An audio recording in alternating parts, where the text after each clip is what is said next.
Right మంత్రి కోమటిరెడ్డి వెంకటరెడ్డి మాట్లాడుతున్నారు. ఇప్పుడు లైవ్ చూద్దాం. మనం తెలంగాణ వచ్చి అభివృద్ధి చేసుకొని 4 కోట్ల మంది బతుకులు బాగు చేసుకుందాం అనుకున్నాం. కానీ గత 10 సంవత్సరాలుగా రాక్షస పాలన సాగిస్తూ వారు చేసిన దోపిడీ మీద ప్రశ్నించిన వారిని హత్య చేసే వరకు దిగజారిన రోజు నిన్నటి రోజు. నిన్న నాగవెల్లి రాజలింగం మూర్తి అనే సామాజిక కార్యకర్త క్రూరంగా హత్య చేయబడడం, అది కూడా సాయంకాలం వేట అందరూ చూస్తుండగానే హత్య గావించబడడం చాలా బాధాకరం. దాన్ని తీవ్రంగా కాంగ్రెస్ పార్టీ పక్షాన, తెలంగాణ ప్రజల పక్షాన కూడా దీన్ని తీవ్రంగా ఖండిస్తున్నాం. ఇతని కేసు మీకు తెలుసు, 35,000 నుంచి 35,000లో అయిపోయే కాళేశ్వరం ప్రాజెక్టుని 1,35,000 కోట్లకు పెంచి దోచుకున్న దాని మీద ఆయన కోర్టులో ఫైట్ చేస్తున్న సంగతి మీ అందరికీ కూడా తెలిసిందే. అది ఆర్గ్యుమెంట్స్ కూడా నడుస్తున్నాయి.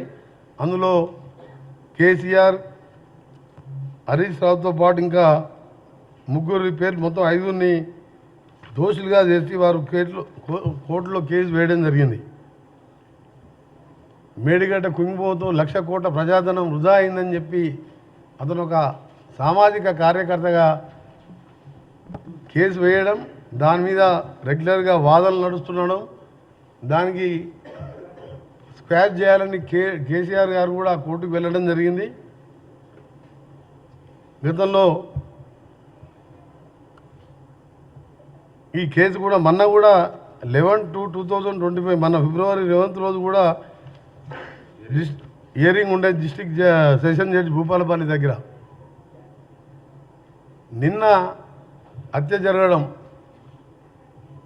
నిజంగా టీఆర్ఎస్ హత్యా రాజకీయాలు, టీఆర్ఎస్ కుళ్ళు రాజకీయాలతో పాటు మా ప్రభుత్వం వచ్చిన 2-3 రోజులకెళ్ళే ఈ ప్రభుత్వం ఉండదు, ఈ ప్రభుత్వాన్ని అప్రతిష్ట పాలు చేసే కార్యక్రమం పెట్టుకొని ప్రతిపక్ష నాయకుడున్న పెద్ద మనిషి 10 ఏళ్ళు ముఖ్యమంత్రి ఉండి ఫామ్ హౌస్కి పరిమితమై కొడుకుని అల్లుని రోడ్ల మీద వదిలిపెట్టి 10 మంది చిల్లరగాలను వదిలిపెట్టి ప్రభుత్వం మీద లేనిపోని అభండాలు వేస్తూ అవన్నీ ఒకవైపు.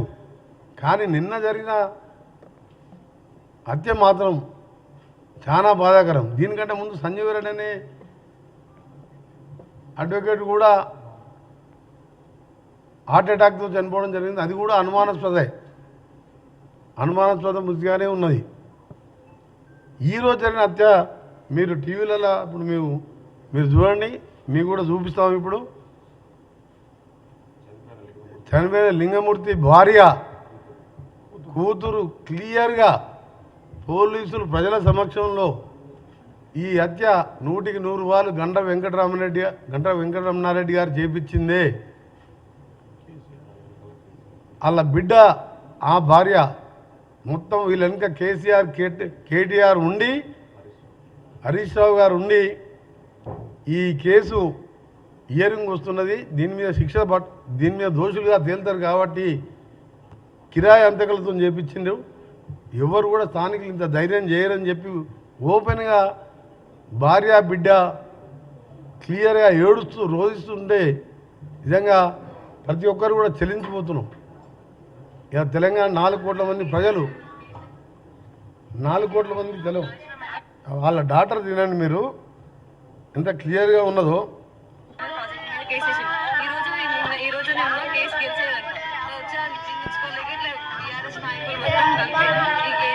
కేటీఆర్ కి పెట్టిన వీళ్ళ నుంచి గంట నుంచి ఇక్కడ ఉండాలి, ఇక్కడ ఉన్న వాళ్ళకి వాళ్ళకి చూడలేదు, వాళ్ళు ఇక్కడ పెట్టించి వాళ్ళకి వాళ్ళంతా ఇట్లా చంపిస్తున్నారు. వాళ్ళు మాత్రం ఎంతకాలం ఇంకేమన్నా మళ్ళీ ఇంకేమంటారా? క్లారిటీ వచ్చిందా వాళ్ళు మీకు? కేటీఆర్ కాళేశ్వరం ఈ రోజు నేను కేసు గెలిచేదంట వచ్చా జీర్ణించుకోలేక ఇట్లా టీఆర్ఎస్ నాయకులు మొత్తం కలిపి ఈ కేటీఆర్ కి పెట్టిన వీళ్ళ నుంచి గంట ఉంటుంది అన్నది గడ్డ వెంకటరామ నుంచి ఇక్కడికి ఉండాలి ఇక్కడ ఉన్న వాళ్ళకి ఇక్కడ వాళ్ళకి చేయలేదు వాళ్ళు ఇక్కడ పెట్టించి వాళ్ళకి వాళ్ళంతా ఇట్లా చంపించారు వాళ్ళు మాత్రం ఎందుకంటే మాకు కేసీఆర్ కేటీఆర్ హరీష్ రావు వీళ్ళ మీద కేసు వేసినందుకు కక్ష కట్టి కార్యక్రమం చేసిందని చెప్పి ఆ అమ్మాయి క్లియర్ కట్గా చెప్తున్న విషయం. సామాజిక కార్యకర్తకు ఎవరు ఉంటారు ఆయనకు శత్రువులు చెప్పండి మీరు? ఆయన ప్రజాధనం 1,00,000 కోట్లు దోసుక తిన్నారని చెప్పి కోర్టులో సీరియస్గా ఫైట్ చేస్తుండ్రు. ఇంత అన్యాయంగా ఎక్కడ చూడలే. అదొక టీఆర్ఎస్ పార్టీకే ఆ రోజుల్లో నీళ్లు పోసుకొని పెట్రోల్ లాగా యాక్టింగ్ చేసుకుంటూ అగ్గిపెట్టి దొరకలేదని చెప్పి అమాయకులని ఆ రోజు అమాయకుల యువకులనికి చావడానికి కారకులైండ్రు. ఆ తర్వాత తెలంగాణ ఇంతమంది చనిపోతున్న కాంగ్రెస్ పార్టీ 4 కోట్ల మంది సకల జనుల సమ్మె చూసి తెలంగాణ రాష్ట్రాన్ని కాంగ్రెస్ పార్టీ సోనియా గాంధీ గారు ఇస్తే దాన్ని దళిత ముఖ్యమంత్రి అని చెప్పి రకరకాలుగా ప్రజలను మోసం చేసి అధికారంలోకి వచ్చి 10 ఏళ్ళు దోసుకొని ఆ దోపిడి బయటపడుతుంటే ఓర్వలేక హత్యలకు దిగజారిందంటే సిగ్గుతో తలదించుకోవాలి. వీళ్ళు నిజంగా ఈ తెలంగాణలో ఎట్లా పుట్టినో అర్థమవుతలేదు. మీరు పోయిన ఎన్నికల ముందు చూశాను, వామన్ రావు గారు అడ్వకేటు వాళ్ళ వైఫ్ నడి రోడ్డు మీద డే టైం మర్డర్ చేసిండ్రు. మర్డర్ చేసిన వ్యక్తి ఎవరో అందరికీ తెలుసు. అక్కడ అతని మీద కేసు పెట్టకుండా సిగ్గు లేకుండా అతనికే టికెట్ ఇచ్చింది, మళ్ళీ ఎమ్మెల్యే టికెట్. అక్కడ ఉండి ఆ రౌడీజం, మైనింగ్, శాండ్ మైనింగ్ అన్ని మాఫియాలు తయారు చేసుకుంటూ అక్కడ శ్రీధర్ బాబు గారిని కూడా ఆయన ఎవరు జోలికి పోయే వ్యక్తి, ఆయనను కూడా హత్య చేయించే ప్రయత్నం చేసిన వ్యక్తికి మళ్ళీ ఆయనకే టికెట్ ఇచ్చిండు. దేశమంతా రాష్ట్రం అంతా కోడే కూసింది. వామన్రావు భార్య భర్తల హత్య కారకులు ఎవరు? ఆయనకే టికెట్ ఇచ్చిండు. మళ్ళా జనగాంలో ఒక జడ్పీ వైస్ చైర్మన్ భర్త ఎండిఓ గారిని, రామకృష్ణ గారిని మర్డర్ చేసిందని చెప్పి క్లియర్గా కమిషనర్, ఇప్పుడున్న హైడ్రా కమిషనర్ రంగనాథ్ గారి స్టేట్మెంట్ కూడా క్లియర్ కట్గా ఆ స్టేట్మెంట్ ఉంది. ఎవరు చెప్పించారు అంటే ఎటుపోతుంది తెలంగాణ? దీనికోసమైనా తెలంగాణ మనం తెచ్చుకున్నది. ఈరోజు అపహరించిన రోజే రామకృష్ణ హత్య, ఏది ఎండిఓ గారిది. క్లియర్ కట్గా భూ వివాదాలే కారణం. వరంగల్ సిపి ఏవి రంగనాథ్, బీఆర్ఎస్ నేత, జెడ్పీటీసీ భర్త గిరిపోయిన అంజయ్యే మాజీ ఎంపీడీఓ రామకృష్ణ హత్య సూత్రధారి. ఈ కిడ్నాప్ హత్య సుపారీ గ్యాంగ్ చేసింది. ఈ అంజయ్య హత్య కంటే ముందు బాంబను అని చెప్పి క్లియర్గా కమిషనర్ గారు స్టేట్మెంట్ ఇచ్చారు.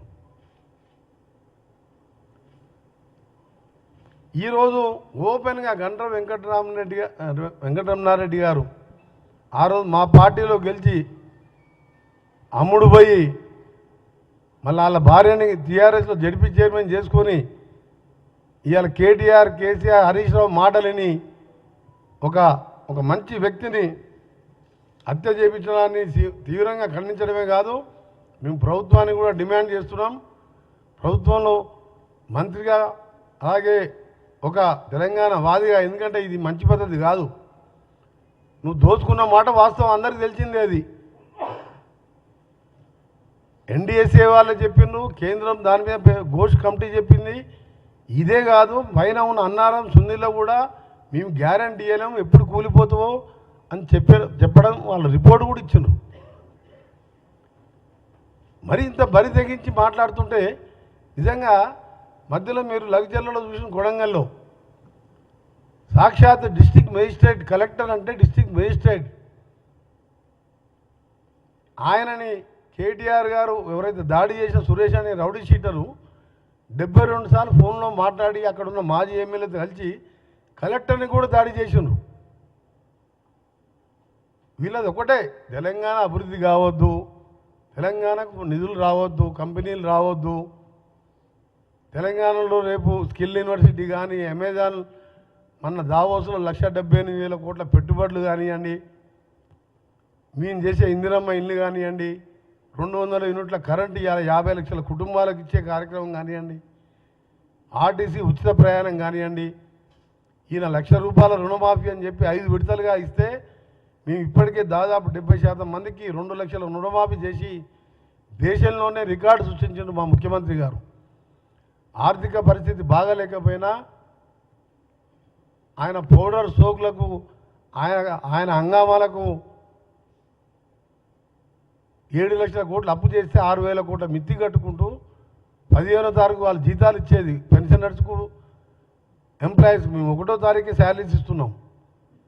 ఇన్ని కార్యక్రమాలు చేస్తూ ఇంకా కూడా చేయవలసిన కార్యక్రమాలను చేయాలని చెప్పి పట్టుదలతోని మా ముఖ్యమంత్రి గారు ముందుకు పోతుంటే దీన్ని ఈ విధంగా రాజలింగమూర్తి గారిని హత్య చేయడం క్లియర్ కట్గా ఉన్నది.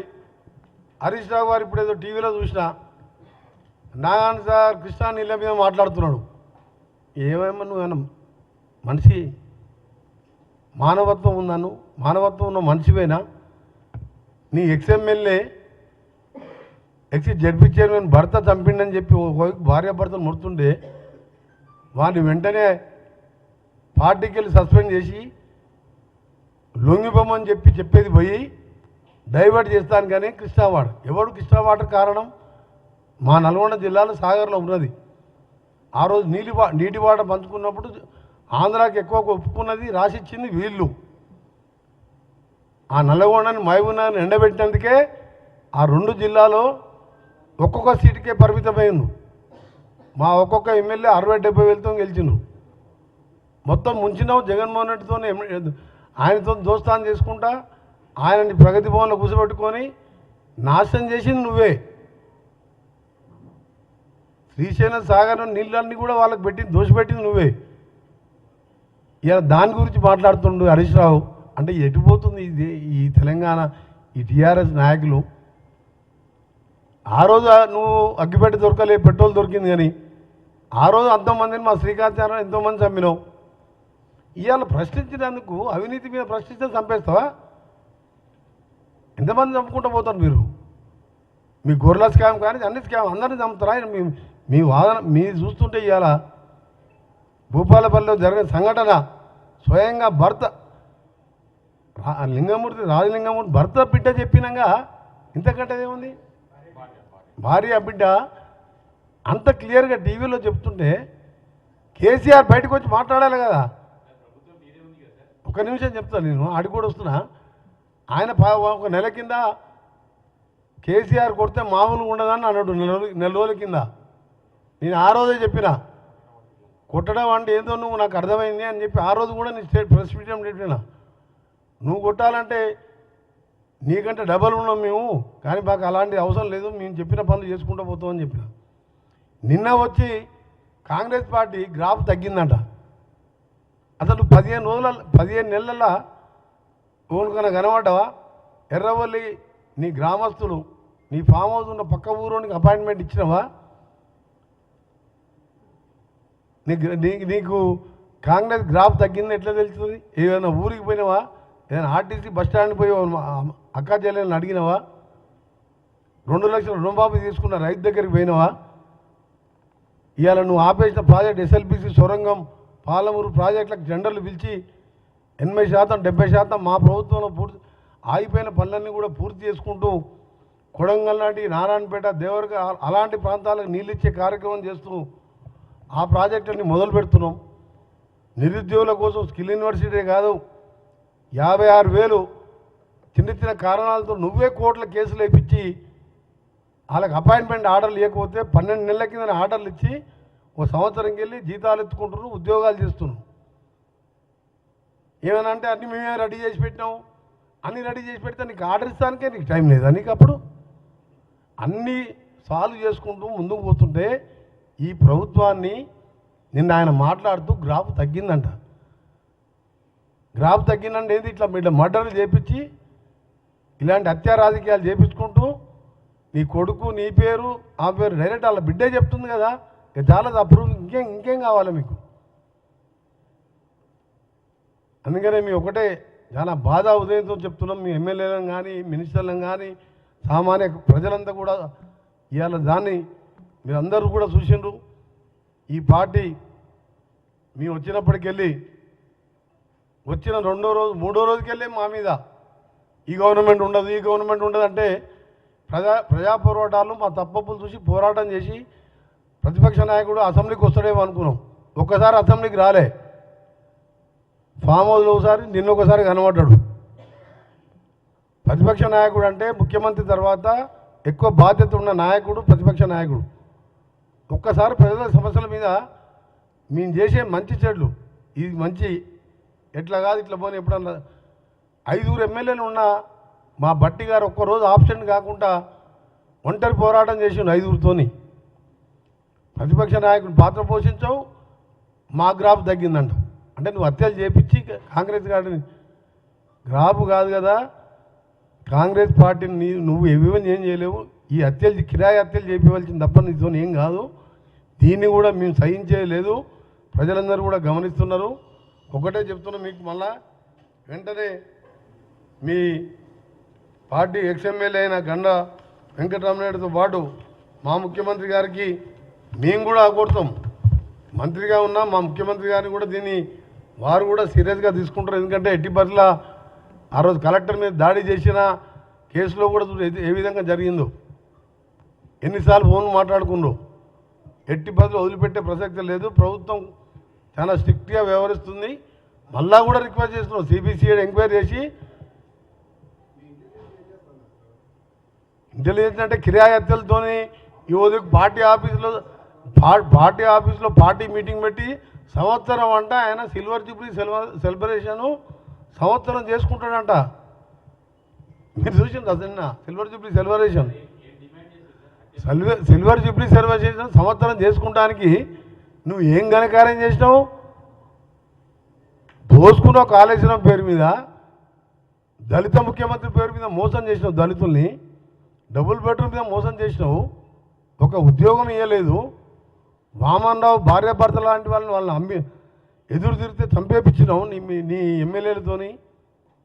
ఇవాళ నీ ఎక్స్ఎమ్మెల్యేలతో ఇవాళ మళ్ళా ఈరోజు రాజలింగమూర్తిని పుట్టన పెట్టుకున్నావు. చాలా సీరియస్గా చెప్తున్నాం, హత్యా రాజకీయాలు మానుకోండి. రాజకీయాల్లో హింసకు తావులేదు. మీరు ఇంకా ఏదో ఎలక్షన్లు వచ్చేసినట్టు ఆయన ముఖ్యమంత్రి అయినట్టే ఫీల్ అవుతారు. ఇంకా 4 ఏళ్ళు ఉన్నాయి. నువ్వు 6 నెలల తర్వాత ఓడిపోయిన తర్వాత 6 నెలలు ఫామ్ హౌస్లో పండుకొని పార్లమెంట్ ఎన్నికల్లో మొత్తం తిరిగినావు కదా, ఊరు తిరిగినావు కదా. మరి ఎందుకు 16 సీట్లలో గుండు సున్నా వచ్చింది నీకు? నీ గజ్వేల్లో కూడా మైనస్ వచ్చింది కదా, నీ కొడుకున్న సిరిసిల్ల కూడా 6,000 మైనస్ వచ్చింది కదా, సిద్దిపేటలో కూడా ఆడికాడికే వచ్చినాయి ఓట్లు ఈక్వల్గా. ఎంక్వైరీ చేయాలి, సిబిసిఐడి ఎంక్వైరీతో పాటు 24 అవర్స్లోనే క్లియర్గా నిందితులని వాళ్ళ భార్యనే అందరి ప్రజల ముందర వేలాది మంది సమక్షంలో చెప్పింది కాబట్టి ఇమీడియట్గా అరెస్ట్ చేయాలని మా డిమాండ్తో పాటు కేసీఆర్కి చెప్తున్నాం. నువ్వు చరిత్ర ఈనుగా మిగిలిపోతావు. ఆ రోజు దొంగ దీక్షలు చేసి తెలంగాణ నువ్వు తెచ్చుకున్నట్టు దళిత ముఖ్యమంత్రి అని చెప్పి లక్షలు దోసుకున్నావు. ఇవాళ అమాయకులైన దోపిడి ఎదిరించి కోర్టులో కొడుతున్న వాళ్ళని మర్డర్ చేపిస్తున్నావు. దీనికి తప్పకుండా దేవుడు ఉన్నాడు, పైన ప్రజలు ఉన్నారు. ఇలాంటి మానుకోమని చెప్పి మీ స్వచ్ఛందంగా మీ ఎక్స్ఎమ్మెల్యేని సరెండర్ కమ్మని, దాంతోపాటు మా ముఖ్యమంత్రి గారిని కూడా కలుస్తాం. మా ముఖ్యమంత్రి గారు ఆల్రెడీ దీన్ని ఇంటెలిజెన్స్ కానీ పోలీసు వాళ్ళు చట్టం దాని పని దాన్ని చేసుకుంటుంది. ఇవాళ మేము డిమాండ్ చేసేది ఒకటి కాదు 2 కాదు, కలెక్టర్నే ఏకంగా కలెక్టర్ని కూడా మర్డర్ చేయడానికే పోయినారు మీరు. కేసీఆర్ మీద కేసు ఇస్తే వాడిని చంపేసిండ్రు రాజలింగమూర్తిని. అంటే ఏం చేద్దాం అనుకుంటారు మీరు తెలంగాణని? తప్పకుండా కఠినమైన చర్యలు తీసుకొని ఎంత పెద్దవారు ఉన్నా సరే శిక్షిస్తాం. మీరు రేపు పొద్దున ముఖ్యమంత్రి గారు కూడా దీన్ని ఇప్పటికే డీటెయిల్గా ఎంక్వైరీ, రాత్రికి వెళ్ళి ఎంక్వైరీ కూడా నడుస్తుంది. ఇప్పుడు వాళ్ళ భార్య బిడ్డ వాంగ్మూలం కూడా ఇచ్చింది కాబట్టి దోషులను వెంటనే అరెస్ట్ చేసి కఠినంగా ఫాస్ట్ ట్రాక్ కోర్టుపై శిక్ష పడేలా చేయాలని మా డిమాండ్. దాంతోపాటు ఈ దోపిడీలో కూడా వీళ్ళు జైలు పోవడం ఖాయమని చెప్పి మరొకసారి మీ ద్వారా తెలియజేస్తూ తెలంగాణలో అలాగే రాజకీయాల్లో హింసకు తావులేదు. మీరు దమ్ముంటే మీరు చేసిన పనులు చెప్పుకోండి. మేము 15 నెలల్లో చేసిన పనులు చెప్తున్నాం. చేయబోయే 45 నెలల్లో చేయబోయే పనులు చూసి ఎవరు గెలుస్తారో ప్రజలు నిర్ణయిస్తారు. తప్పకుండా కాంగ్రెస్ పార్టీ ఉంటే నువ్వు ఎన్ని హత్యా రాజకీయాలు భయపడేది లేదు. కానీ అమాయకులను చంపడం మాత్రం తీవ్రంగా ఖండిస్తున్నాం. మా వకీల్ గారు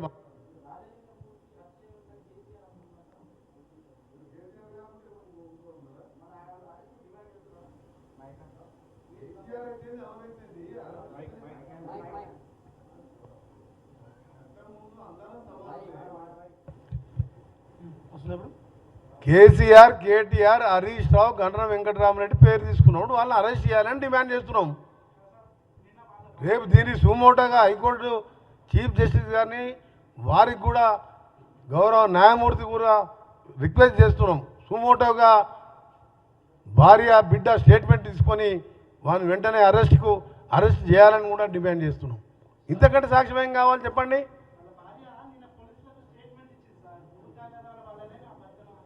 ఇప్పుడు టీవీ చూడరాదు, లైవ్ టీవీ అన్ని టీవీలలో వస్తుంది. ఇప్పుడు మీకు వినిపించింది మొత్తం క్లారిటీ లేకుండా వచ్చు. మళ్ళీ కావాలని పెద్ద స్క్రీన్ వినిపిస్తాం.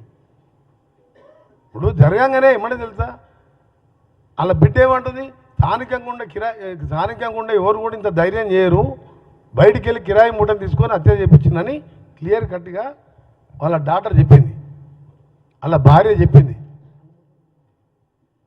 అరే మీరు అసలు నిజాన్ని బయట పెట్టేది, దాన్ని ఛేదించి బయట పెట్టేదే మా జర్నలిస్టు మిత్రులు. మీరు ఎంక్వైరీ చేసుకోండి. సాయంత్రం లోపల అక్కడ మీ రిపోర్టర్కి చెప్పండి. అలా భార్య బిడ్డలతో ఇంటర్వ్యూ తీసుకోండి. ఎవరన్నా ఆయన శత్రువులు ఉన్నా అంటే రాజలింగం ముందు ఒక మనిషి కూడా శత్రువులు లేరు ఆయనకు. ఎవరు చంపుతారు ఆయనని? అంత కిరాతకంగా ఎవరు చంపుతారు? కేసు మన 11/2 ఫిబ్రవరి 2 రోజులు ఉండే మన డిస్టిక్ ప్రిన్సిపల్ జడ్జి దగ్గర. ఇంకెవరు ఆయన శత్రువులే లేనప్పుడు ఎవరు చంపుతారు చెప్పండి మీరు? ఆయనకు ఆస్తులు లేవు, పాస్తులు లేవు, ఏం లేదు, సామాన్య కార్యకర్త.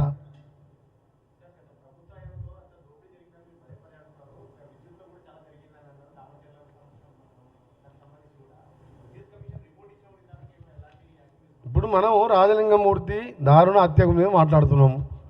ఇప్పుడు నేను మాట్లాడినామనుకో, నువ్వు అడిగిన దానికి సమాధానం చెప్తే కృష్ణా వాటరు దోషిపెట్టిందే జగన్కు, ఇద్దరు కలిసి దోసుకొని డబ్బులలో కానీ దాంట్లో కానీ ప్రగతి భవన్లు తీసుకొచ్చి ఆయనకు భోజనాలు పెట్టి 88,000 క్యూసెక్లకు పెంచి పాలమూరుని ఎండబెట్టి కాళేశ్వరం కన్నా ముందు పాలమూరుకు శంకుస్థాపన చేస్తావు. పాలమూరు పుణ్యమాని 10,000తో ఎంపీ గెలిచి నీ బతుకు ఆడించి స్టార్ట్, లేకపోతే పోయి జీతం ఉంటుండే, వ్యవసాయం చేసుకుంటుండే, 4 ఎకరాలు ఉండే, తర్వాత 600 ఎకరాలు ఉన్నాడు ఫామ్ హౌస్. అటువంటి పాలమూరుని మర్చిపోయి కమిషన్ వస్తానికి లిఫ్ట్ మీద లిఫ్ట్. ఎవరైనా పైన 9 దగ్గర కడితే గ్రావిటీతో కిందకి వస్తాయి. పొరపాటు మూడోసారికి ఇట్లా అయ్యి ఉంటే పోలవరం కింద ఇంకో బ్యారేజీలు కట్టి 3 లిఫ్ట్ పెడుతున్నాడు, మళ్ళీ 5 లక్షలు అప్పు చేసి.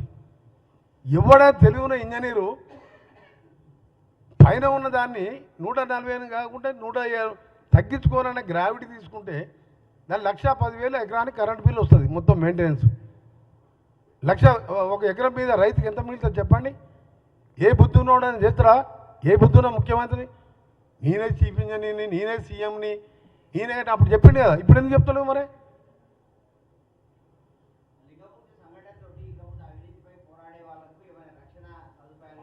తప్పకుండా పోరాడతాం, ప్రజలు కూడా బుద్ధి చెప్తారు.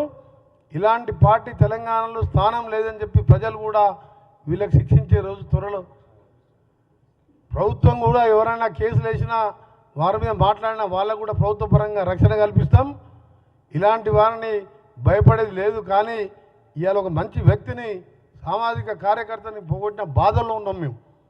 అందుకనే మీరు దామరచల్లన్నా అదన్నా ఆయన కృష్ణా వాటర్ గురించి మాట్లాడినట్టే ఉంది. ఉదయం వెళ్ళి చెప్తుంది వాళ్ళ భార్య బిడ్డ గంట వెంకరామని సమ్మిట్. అదే హరీష్ రావు, ఆయనకే నిన్న మెంబర్షిప్ అంట, మొత్తం సిల్వర్ జూబ్లీ ఉత్సవాలంట, సంవత్సరం పెద్ద ఘనకార్యం చేసి పొడిచింది ఆయన తెలంగాణని. 7 లక్షల కోట్లు అప్పు చేసి దోసుకు తిన్నారు. జైళ్ళ చుట్టూ, కోట్ల చుట్టూ, ఢిల్లీలో జైళ్ళ చుట్టూ తిరుక్కుంటా ఆయన దాని గురించి మాట్లాడుతున్నా. వెంకటరామరెడ్డి సస్పెండ్ చేస్తున్నాం. అని చెప్పి వాళ్ళ భార్య చెప్పినప్పుడు అది మాట్లాడుకుంటా కృష్ణ మాట అంటే డైవర్షన్ ఆఫ్ పాలిటిక్స్. ఇదంతా బాధతో చెప్తున్నాం మేము. తెలంగాణ ప్రభుత్వంలో ఉన్నాం కాబట్టి ఇవాళ మాకు ఎంత బాధ అనిపిస్తుంది అంటే ఆ రోజు తెలంగాణ వస్తే దోసుకోవచ్చని చెప్పి దొంగ దీక్షలు చేసి నిమ్స్ హాస్పిటల్ దీక్ష చేస్తారు. ఎవడన్నా రోడ్డు మీద దీక్ష చేస్తారు. కానీ మా గోనె ప్రకాశ్రావుకు ఆర్టీఐ ద్వారా తీసుకుండు, ఎన్ని ఇంజక్షన్లు తీసుకుండు, ఎన్ని విటమిన్ డి ఇంజక్షన్ తీసుకుండని. ఏమైనా అంటే చావు నోట్లో పోయి తలకాయ తెచ్చినాను. మరి చనిపోయిన వాళ్ళందరూ వెళ్ళిపోయాను. శ్రీకాంతాచారి చనిపోయి ఏమైండు, వాళ్ళ తల్లి ఇప్పుడు నా దగ్గరికి వచ్చినప్పుడు ఇక ఇంటి దగ్గర ఉన్నది పని ఉందంటే ఉండు మళ్ళీ వస్తున్నా అని చెప్పాను. ఆమె గురించి ఎందుకు మాట్లాడలేదు. నువ్వు నీ కుటుంబ సభ్యులు నీ బంధువులు దోసుక తిని ఇవాళ ఎదురు తిరిగితే చంపిస్తారా? పాపం తగిలిపోతారు చెప్తున్నా. మీరు తప్పకుండా చట్టపరంగా శిక్ష పరంగా ఫాస్ట్ ట్రాక్ కోర్టు ఏర్పాటు చేయాలని మా సీఎం గారికి కూడా డిమాండ్ చేస్తూ గౌరవ న్యాయమూర్తులకు కూడా, ఎందుకంటే క్లియర్ కట్గా వాళ్ళ భార్య బిడ్డలే ఇస్తున్నారు. దాంతోపాటు సిబిసిఐడి ఎంక్వైరీ చేస్తారా, ఫాస్ట్ ట్రాక్గా సిట్ ఏర్పాటు చేస్తారా, చర్య తీసుకొని కేసీఆర్ కానీ ఎవరన్నా కానీ హత్య చేసినప్పుడు వదిలిపెట్టే ప్రసక్తే లేదు. వారి మీద చర్య తీసుకోవాలని మా డిమాండ్. సీఎంని కలుస్తాం, సీఎం గారితో మాట్లాడతాం. అందరం కూడా ప్రజా సంఘాల వారి అందరూ కూడా విజ్ఞప్తి చేస్తున్నాం. తెలంగాణ 4 కోట్ల ప్రజలందరికీ కూడా మీ అందరికీ కూడా విజ్ఞప్తి చేస్తున్నాం. వామన్నామని ఆ రోజు అంత ఓపెన్గా కనీసం అలిగేషన్ వచ్చినప్పుడు ఓటుగా ఎమ్మెల్యే టికెట్ ఇస్తారా? అలిగేషన్ వచ్చినా టికెట్ ఇవ్వకూడదు. అది అలిగేషన్ ఏం కాదు, ఆయన డైరెక్ట్ పాత్రనే ఉన్నది ఆయనది. అంటే అంత బరి తెగించిండు, ఎట్లయినా ఓట్లేస్తాను నాకు అవుని. కానీ ఇంత తెగించి ఇవ్వాలవా? కోర్టులో న్యాయపరంగా కొట్లాడుతుంటే కోర్టులో తెలుసుకోవాలి. కోర్టుకు పోయినావు, హరీష్ రావు ఫోన్ ట్యాపింగ్ కోర్టుకు పోయినావు, కేటీఆర్ ఈడీ కేసులో కోర్టుకు పోయిన క్యాచ్ చేయాలని, కవిత కేసు పోయింది, జైలుకి పోయి వచ్చి బెయిల్ తెచ్చుకుంది.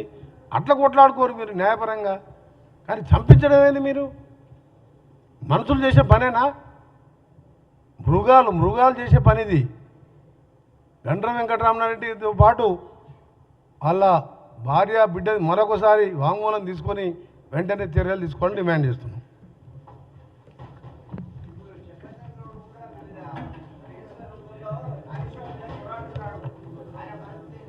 చక్రధర్ గౌడ్ అయినా సరే ఇంకెవరు వచ్చినా తప్పకుండా మేము రక్షణ కల్పిస్తాం.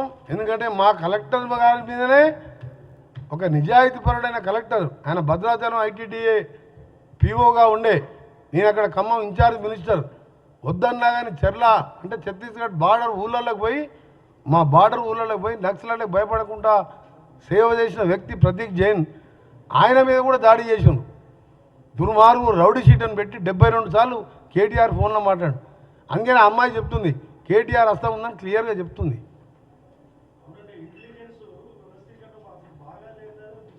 ఇంటెలిజెన్స్కు కాదు సామాజిక అట్లా కాదు అది కాదు, అవన్నీ వస్తారు. సామాజిక కార్యకర్తని చంపుతారని అనుకుంటారా?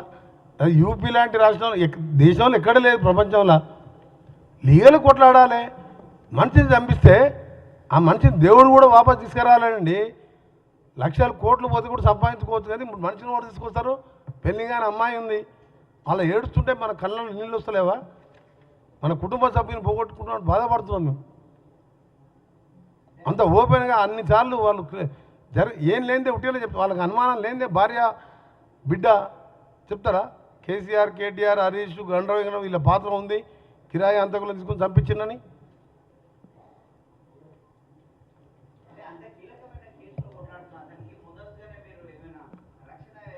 అంటే వీళ్ళిద్ద కోర్టులో మేము లీగల్గా కవిత, కేటీఆర్, హరీష్ రావు లీగల్గా కొట్లాడుతున్నాం. కేసీఆర్ కూడా కోర్టుకు పోయింది దీని మీద.